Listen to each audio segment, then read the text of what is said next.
El aeropuerto internacional de Kabul volvió a una cierta normalidad con una operación de vuelos después de que la terminal viviera ayer una jornada dramática con miles de personas tratando de huir y dejando por lo menos 5 muertos. Entre tanto, el Talibán anunció una amnistía general para todos en Afganistán y pidió la participación de mujeres en su gobierno.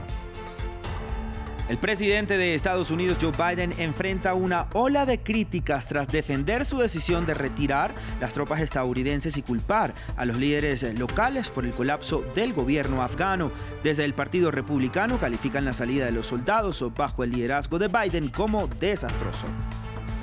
Y en Haití se complican las labores de búsqueda y rescate tras el terremoto, luego de que las fuertes lluvias de la depresión tropical Grace cayeran en gran parte del territorio. Las autoridades haitianas aseguran que hasta el momento hay al menos 1.419 personas fallecidas y unas 6.900 heridas. Muy buen día, gracias por continuar con nosotros en France 24. Soy Reo Blanco y como siempre un gusto acompañarlos. Comenzamos. Después de una jornada caótica en la que al menos 5 personas perdieron la vida en el aeropuerto de Kabul intentando dejar Afganistán, las operaciones aéreas se retomaron este martes. Un primer vuelo con franceses evacuados aterrizó ya en Abu Dhabi. El Talibán, mientras tanto, avanza con su agenda y anunció una amnistía en el país. Los insurgentes dicen también que quieren que las mujeres estén en su gobierno, aunque en la comunidad internacional persiste la preocupación por el futuro de las afganas. El informe es de Juan Pupiales. La comunidad internacional sigue con la retirada de los suyos de Afganistán.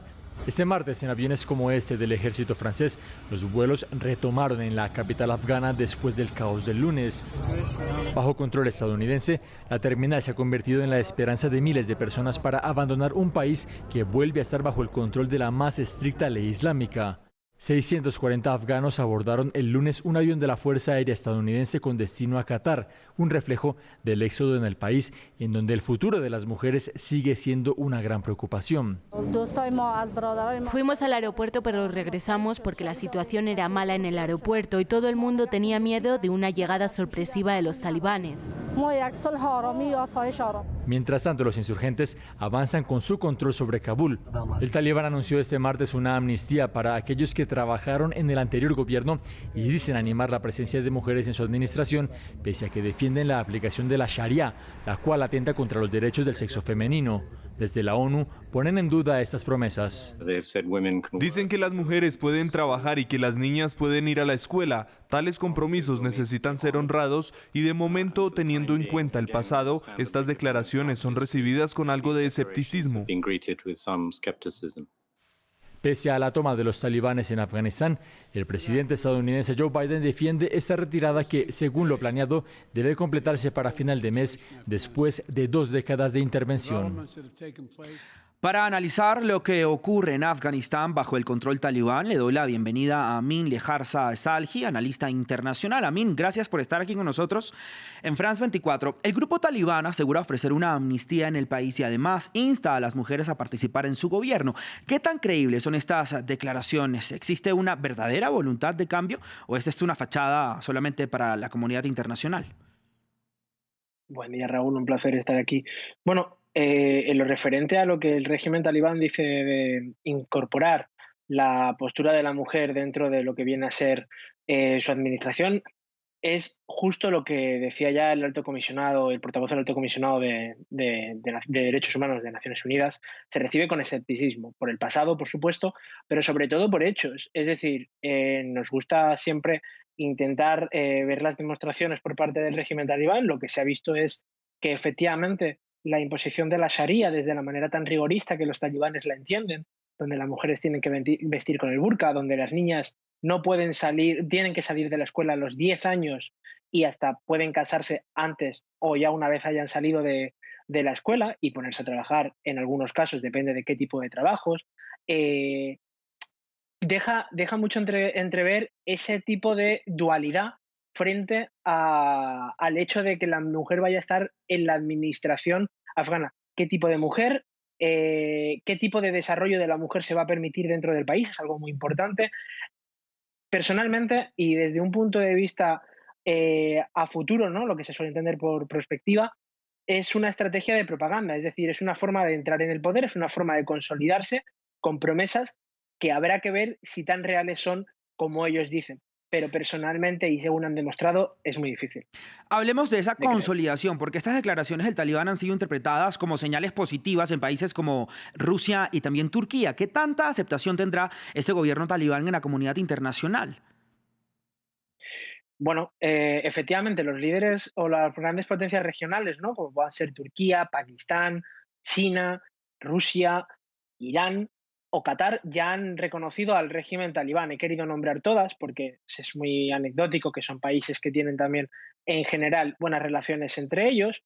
Y en este sentido, a nivel internacional, se está empezando a ver con mucho escepticismo porque la postura de Estados Unidos ha llegado hasta decirse que puede que Estados Unidos, para que se haga una transición pacífica y no se repitan errores del pasado ni derramamientos de sangre, pueda llegar a reconocer al régimen talibán para que no se produzca, por ejemplo, un colapso de refugiados.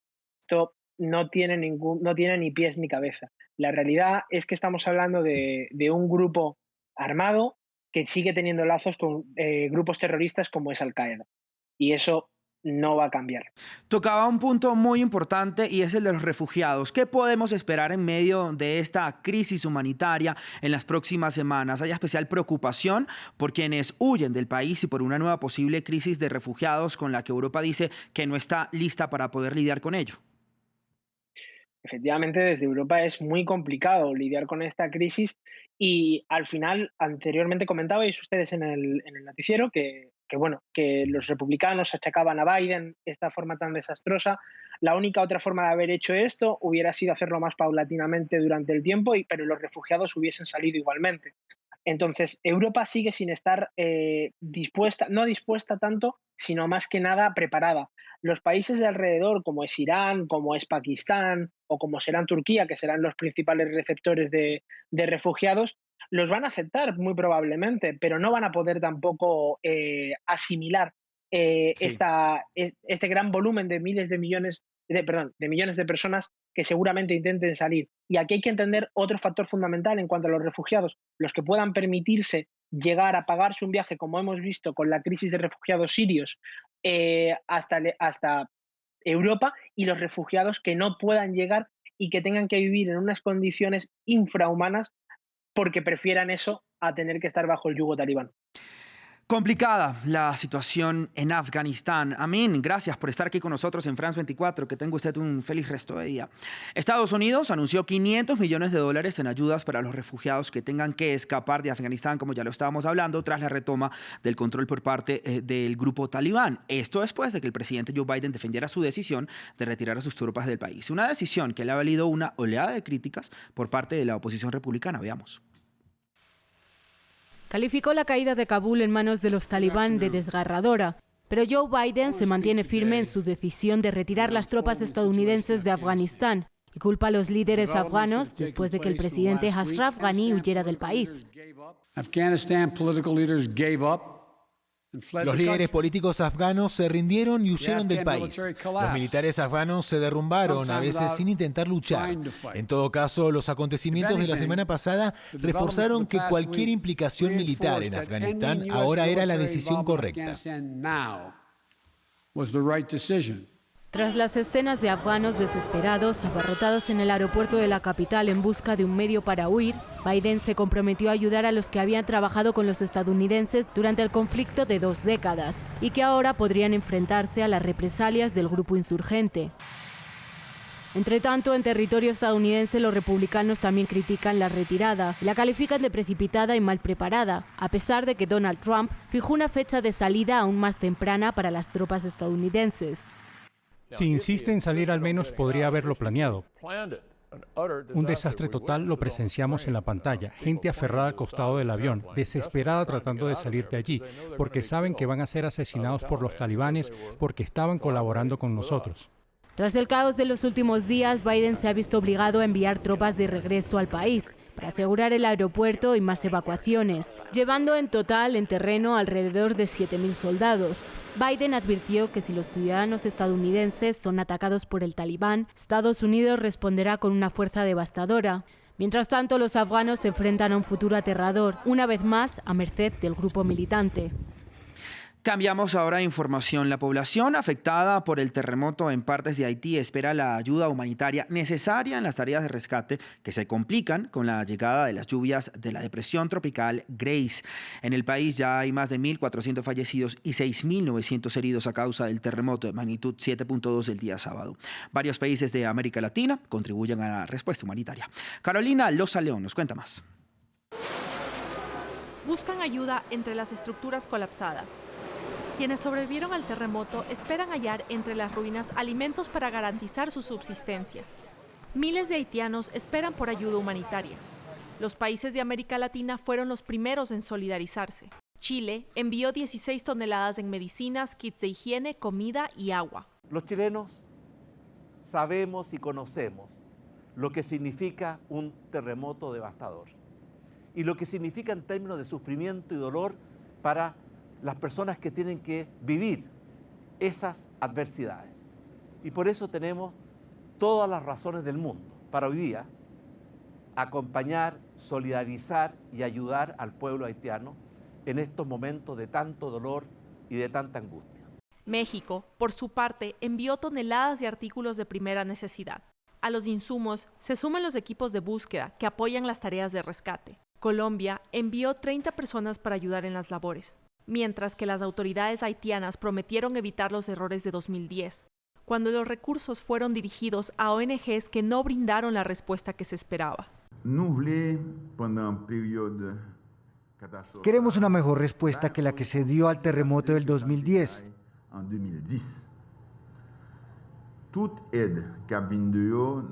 Toda la ayuda de afuera debe ser coordinada con la Agencia de Protección Civil.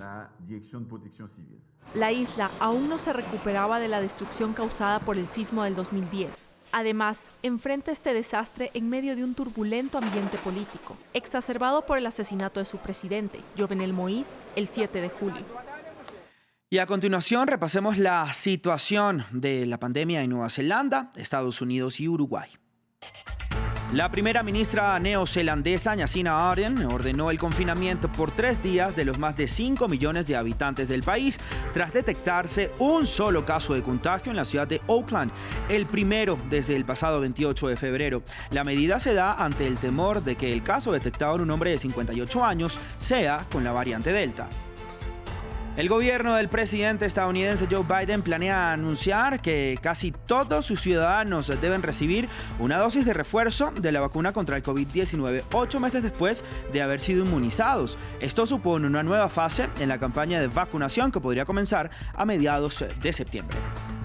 Y en Uruguay, cerca de 1 millón de personas se han inscrito para recibir también una tercera dosis de la vacuna de Pfizer contra el COVID-19. El gobierno del país está ofreciendo el refuerzo a aquellos que fueron inmunizados con las dosis de la vacuna china Sinovac. Y cambiamos nuevamente de información. El expresidente colombiano Álvaro Uribe ofreció su versión sobre los falsos positivos, como se conoce en el país, a las ejecuciones extrajudiciales de civiles presentados por el ejército como bajas en combate. Uribe se reunió con el presidente de la Comisión de la Verdad, el sacerdote jesuita Francisco de Rú. El exmandatario aseguró haber sido engañado por los soldados y dijo que su gobierno actuó con celeridad y también transparencia ante las denuncias de dichas ejecuciones extrajudiciales. Fue durante su mandato, entre 2002 y 2008, que se adelantó la llamada política de seguridad democrática, en la que se ofrecieron incentivos a los militares para que entregaran resultados. Según la Jurisdicción Especial para la Paz, en el país hay por lo menos 6.402 víctimas de falsos positivos y el 70% de estas se dieron durante la era del expresidente Álvaro Uribe. Escuchemos sus declaraciones. Entonces que me vengan a decir que como yo exigía resultados iban a cometer crímenes. Por favor, la culpa nunca es de quien exige resultados con transparencia, del incapaz criminal que para fingir resultados produce crímenes. Y de esta manera llegamos al final del informativo en France 24. Continúe con nosotros para más actualizaciones de noticias. Muy buen día para todos.